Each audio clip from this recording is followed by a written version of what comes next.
सियालकोट थाना मुरादर में होने वाले अंधे कातिल का ड्रॉप सीन हो गया। बीवी ही अपने शौहर की कातिल निकली, जबकि पुलिस ने बीवी और उसके साथी को गिरफ्तार कर लिया। पुलिस के मुताबिक सुफियान नामी नौजवान को नामालूम मुलजिम ने फायरिंग करके कत्ल कर दिया था और खुद फरार हो गया था।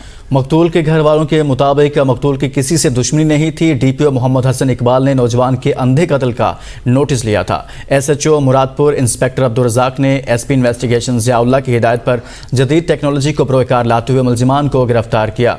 मकतूल सुफियान को कत्ल करने वाला मुलजिम कचहरी रोड के रहायशी है। जफर वसीम से मजीद जानते हैं। जी जफर, आगाह कीजिएगा। जी बिल्कुल जी, ये थाना मुरादपुर का इलाका है काला गुमना, जहाँ पर सुफियान नामी नौजवान को नामालूम मुलजिम ने फायरिंग से कत्ल कर दिया था और मुलजिम फरार हो गया था, जिससे इलाके में खौफ और डराव की एक फिजा पैदा हो गई थी। और पुलिस के लिए ये कत्ल एक चैलेंज था, क्योंकि मुलजिम की घर वालों के मुताबिक मुलजिम की किसी से कोई दुश्मनी भी नहीं थी।